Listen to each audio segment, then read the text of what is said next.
तो कल हम लोग पढ़े थे वैद्युत संयोजी आबंध, मतलब इलेक्ट्रोवायलेंट बॉन्ड पढ़े थे कल। वैद्युत संयोजी आबंध पढ़े थे, और इसको क्या बोलते हैं? आयनिक आबंध बोलते हैं। आयनिक आबंध के बारे में कल आपने पढ़ा था, इसका एग्जाम्पल पढ़ा था। इलेक्ट्रो क्या कहते हैं अंग्रेजी में? इलेक्ट्रोवायलेंट बॉन्ड और आयनिक बॉन्ड। आयनिक बॉन्ड तो कल पढ़ा था आपने, कैसे बनता है? परमाणुओं के मध्य इलेक्ट्रॉनों के स्थानांतरण द्वारा जो बंध बनता है उसको हम लोग कहते हैं वैद्युत संयोजी बंध या आयनिक बंध, यानी इलेक्ट्रोवायलेंट बॉन्ड बोलते हैं। इलेक्ट्रॉनों का क्या हुआ था? स्थानांतरण हुआ था। अब आज आपको पढ़ना है कि कल एग्जाम्पल भी हो गया था, जैसे सोडियम क्लोराइड आपने पढ़ा था। सोडियम ने 1 इलेक्ट्रॉन दे दिया था और क्लोरीन ने 1 इलेक्ट्रॉन ले लिया था। अब मजबूत बंधन से जुड़ गए थे। उस बंधन का नाम क्या है? स्थिर वैद्युत बल, इलेक्ट्रोस्टैटिक फोर्स उनके बीच लगता है, जो एक मजबूत बल है, उसके द्वारा वो जुड़ जाते हैं। अब आज की हेडिंग आप लिखिए कि वैद्युत संयोजी बंध कब बनते हैं। चलो, वैद्युत संयोजी बंध या आयनिक बंध कब बनते हैं? कब बनते हैं, ये सेंटेंस है। कब बनते हैं, कौन कौन बनाएगा? तो इसमें देखो,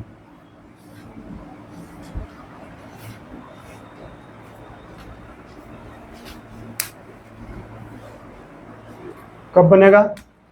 तो पहला तब बनेगा जब एक प्रबल धन विद्युतीय तत्व, जब एक प्रबल धन विद्युतीय तत्व, धन विद्युतीय तत्व, प्रबल धन विद्युतीय तत्व कौन है? फर्स्ट ए और सेकेंड ए वाले। और स्टार्टिंग में आपने पढ़ा फर्स्ट ए सेकेंड ए।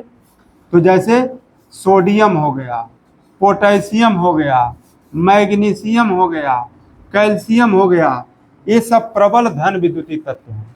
तो जब एक प्रबल धन विद्युतीय तत्व किसी प्रबल ऋण विद्युतीय तत्व से संयोग करता है, प्रबल धन विद्युतीय तत्व किसी प्रबल ऋण विद्युतीय तत्व, ऋण विद्युतीय तत्व, ऋण विद्युतीय तत्व कौन है? ऋण विद्युतीय तत्व कौन कौन है? जैसे क्लोरीन हुआ, है ना, क्लोरीन हो गया, ब्रोमीन हो गया, ऑक्सीजन हो गया, है, सल्फर हो गया, ये सब ऋण विद्युतीय तत्व हो गए। तो जब एक प्रबल धन विद्युतीय तत्व किसी प्रबल ऋण विद्युतीय तत्व से संयोग करता है, संयोग करता है। नोट कर लिया? तो किस लिए बोले हैं? हम अपने लिखने के लिए थोड़ी बोले हैं, तुम ही लोगों को बोले हैं। जब एक प्रबल धन विद्युतीय तत्व किसी प्रबल ऋण विद्युतीय तत्व से संयोग करता है, तब उसके बीच इलेक्ट्रोवायलेंट बॉन्ड बनता है। इसको नोट कर लो।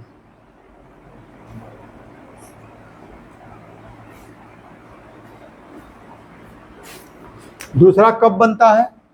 दूसरा तब बनेगा जब एक या एक संयोजी धातु, जब एक संयोजी या द्विसंयोजी, एक संयोजी या द्विसंयोजी, जैसे इसकी संयोजकता 1 है इन दोनों की, तो एक संयोजी हो गया, इनकी 2 है तो द्विसंयोजी। जब एक संयोजी या द्विसंयोजी धातु किसी अधातु से संयोग करती है, अधातु से संयोग करती है, ये हो गया भाई। तो 2 पॉइंट हो गए, आयनिक बंध कब बनेंगे। तीसरा पॉइंट फिर इसी हिसाब से होगा, जब दो तत्वों की दो तत्वों की विद्युत ऋणात्मकता दो तत्वों की विद्युत ऋणात्मकता का अंतर विद्युत ऋणात्मकता का अंतर 1.7 या उससे अधिक हो। जब दो तत्वों की विद्युत ऋणात्मकता का अंतर 1.7 या उससे अधिक हो तब भी इलेक्ट्रोवायलेंट बॉन्ड बनता है। तो ये 3 कंडीशन हो गई। जब आपसे पूछा जाएगा इलेक्ट्रोवायलेंट बॉन्ड कब बनता है तो आप बता देंगे कि भाई जब कोई एक प्रबल धन विद्युतीय तत्व किसी प्रबल ऋण विद्युतीय से संयोग कर ले तब बन जाएगा। या फिर कब बन जाएगा, जब एक संयोजी या द्विसंयोजी धातु है और वो किससे संयोग कर ले, अधातु से नॉन मेटल से संयोग कर ले तब भी हो जाएगा। और ये एक प्रमुख चीज है कि जब दो तत्वों की विद्युत ऋणात्मकता का अंतर 1.7 हो जाए या उससे अधिक हो जाए तब भी जो है ये संयोग बनता है कि आयनिक आबंध बन सकता है, यानी कि इलेक्ट्रोवायलेंट बॉन्ड बन सकता है। ठीक है, तो ये एक पॉइंट था कि कब बनते हैं। अब चलो आगे लिखते हैं, वैद्युत संयोजकता किसे कहते हैं। वैद्युत संयोजकता किसे कहते हैं, संयोजकता वैद्युत संयोजकता मतलब इलेक्ट्रोवायलेंसी किसे कहते हैं, इलेक्ट्रोवायलेंसी किसे कह रही है, वैद्युत संयोजकता।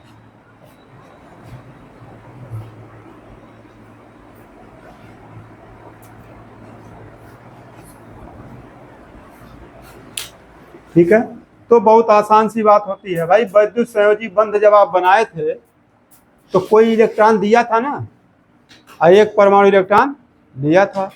तो जितना वह इलेक्ट्रॉन देगा कोई परमाणु वही उसकी विद्युत संयोजकता है, या जितना कोई परमाणु इलेक्ट्रॉन लेगा वह उसकी विद्युत संयोजकता है। यानी दिए गए या लिए गए इलेक्ट्रॉनों की संख्या को ही हम कहते हैं वैद्युत संयोजकता। चलो इसी बात को लिख लो, लिखो वैद्युत संयोजी बंध बनाने में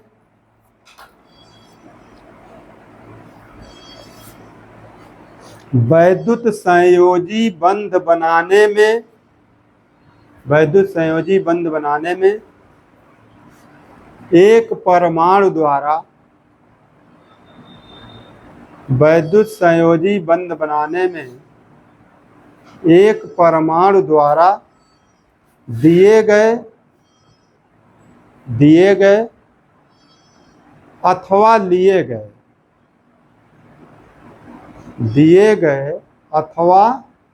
गए इलेक्ट्रॉनों की संख्या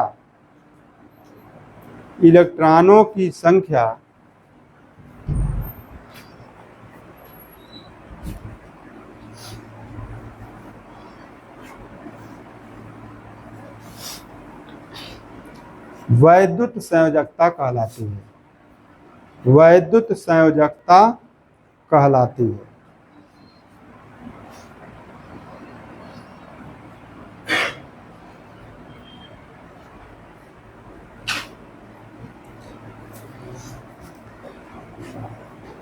चलो उदाहरण लिख लो। उदाहरण वही लिख सकते हो सोडियम क्लोराइड का ही उदाहरण हो गया।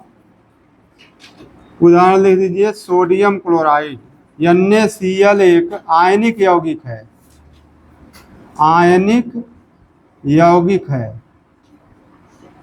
NaCl एक आयनिक यौगिक है या वैद्युत संयोजी यौगिक है। आयनिक कंपाउंड है या इलेक्ट्रोवायलेंट कंपाउंड है। लिख दिया, क्या लिखे, सोडियम क्लोराइड एक आयनिक यौगिक है जिसमें सोडियम परमाणु एक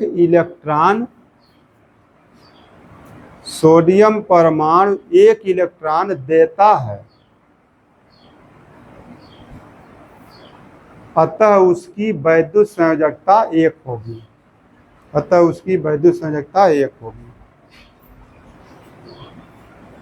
होगी।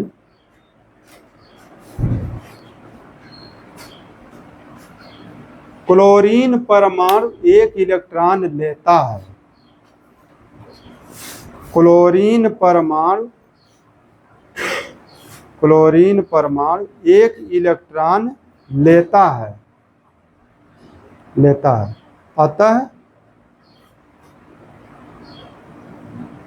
अतः इसकी वैद्युत संयोजकता भी एक होगी। इसकी वैद्युत संयोजकता भी एक होगी। तो वही है, इलेक्ट्रोवायलेंसी का मतलब ये हो गया कि कितने इलेक्ट्रॉन जो है दिए गए हैं अथवा कितने इलेक्ट्रॉन लिए गए हैं। ऐसे ही आयनों की भी वैलेंसी होती है। आयनों की वैलेंसी, जैसे मान लीजिए आपसे कोई पूछे Na+ आयन की वैलेंसी कितनी होगी, एक दिख रहा है ना, इसका मतलब एक इलेक्ट्रॉन इसने त्याग किया है, तो इसकी वैलेंसी कितनी हो गई, एक हो गई। या कोई पूछ ले Cl- आयन की वैलेंसी क्या होगी, आयन की वैलेंसी, तब भी इसकी वैलेंसी वही एक होगी। तो आयनों की जो वैलेंसी है वो उसके ऊपर लिखे चार्ज से ही पता चल जाती है। जो उसके ऊपर आवेश लिखा है उसी से पता चल जाएगी कि उसकी वैलेंसी कितनी है। अब लिखेंगे वैद्युत संयोजी यौगिक। अब देखो ऐसे ये होता है टॉपिक, जैसे वैद्युत संयोजकता किसे कहते हैं पहले यह बताना पड़ता है, फिर वैद्युत संयोजी आबंध कब बनते हैं ये बताना है, फिर बताना है कि वैद्युत संयोजकता क्या होती है, फिर बताना है कि वैद्युत संयोजी यौगिक क्या होता है, अब फिर बताना होगा कि वैद्युत संयोजी यौगिकों का लक्षण क्या है, तब जाके एक टॉपिक पूरा होगा। इतना काम करना है। तो अभी कहाँ तक पहुँचे, अभी तुम वैद्युत संयोजी आबंध समझ गए थे, फिर ये समझ गए कब बनते हैं, ये कहानी हो गई, फिर आपने वैद्युत संयोजकता जान लिया। अब क्या जानना बाकी है, वैद्युत संयोजी यौगिक। हाँ तो हेडिंग डाल दीजिए वैद्युत संयोजी यौगिक। वैद्युत संयोजी यौगिक अंग्रेजी में क्या कहोगे, इलेक्ट्रोवैलेंट कंपाउंड। इलेक्ट्रोवैलेंट कंपाउंड, वैद्युत संयोजी यौगिक, वैद्युत संयोजी यौगिक। हो गया हेडिंग।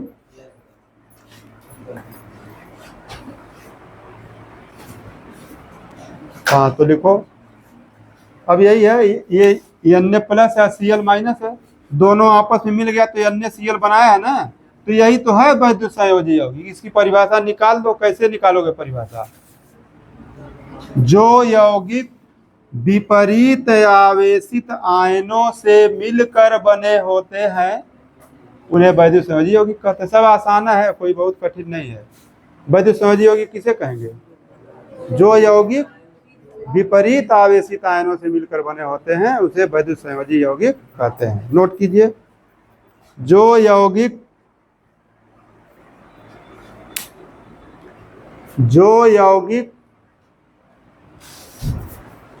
विपरीत आवेशित आयनों से, जो यौगिक विपरीत आवेशित आयनों से मिलकर बने होते हैं, मिलकर बने होते हैं, या जिनमें वैद्युत संयोजी बंध पाया जाता है, या जिनमें वैद्युत संयोजी बंध पाया जाता है उन्हें वैद्युत संयोजी यौगिक कहते हैं। उन्हें वैद्युत संयोजी यौगिक या आयनिक यौगिक, वैद्युत संयोजी यौगिक या क्या कहेंगे इसी को, आयनिक यौगिक। वैद्युत संयोजी यौगिक या आयनिक यौगिक, आयनिक कंपाउंड कहते हैं। वैद्युत संयोजी यौगिक कहते हैं या आयनिक यौगिक कहते हैं। अच्छा, इसका भी उदाहरण सोडियम क्लोराइड, ये सबसे आसान उदाहरण बन रहा है। जौने में वही में एक उदाहरण दे दो सोडियम क्लोराइड का ही, ठीक है। तो उदाहरण लिख लो, सोडियम क्लोराइड एक कैसा यौगिक है, बताओ। सोडियम क्लोराइड कैसा यौगिक है? आयनिक यौगिक है। बहुत अच्छा, सही जो बताया। सोडियम क्लोराइड कैसा यौगिक है? आयनिक यौगिक है। विद्युत संयोजी यौगिक है कि नहीं? है कि नहीं? हाँ, विद्युत संयोजी यौगिक को ही क्या कहते हैं? आयनिक यौगिक। हाँ, तो देखिए क्यों है ये आयनिक यौगिक, जरा ये बता दो, ये क्यों आयनिक यौगिक है NaCl? हाँ, क्योंकि प्लस और माइनस से मिलकर बना है, विपरीत आवेशित आयन से मिलकर बना है, इसलिए ये आयनिक यौगिक है। हाँ, तो सब जानना चाहिए क्यों आयनिक यौगिक है। हाँ, तो क्या लिखे? उदाहरण देखो, NaCl एक आयनिक यौगिक है। NaCl एक आयनिक यौगिक है क्योंकि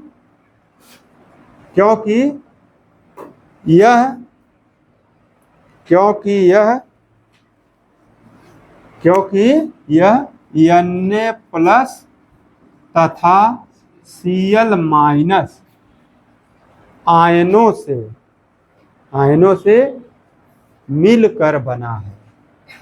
आयनों से मिलकर बना है। ठीक है, तो बस यहाँ तक आप पढ़ लिए आयनिक यौगिक। अब पढ़ेंगे अगला, आयनिक यौगिकों के लक्षण क्या होंगे, यानी कि जो आपको इसका पढ़ना होगा, वैद्युत संयोजी यौगिकों का लक्षण या फिर आयनिक यौगिकों का लक्षण, क्या क्या लक्षण ये प्रदर्शित करेंगे, क्या क्या गुण प्रदर्शित करेंगे, इनकी प्रॉपर्टी पढ़नी है। तो ये पॉइंट जो है अभी आ गया, तुम लोगों का टाइम हो गया इसलिए हैं। अच्छा, टाइम हो गया, चलो ठीक है।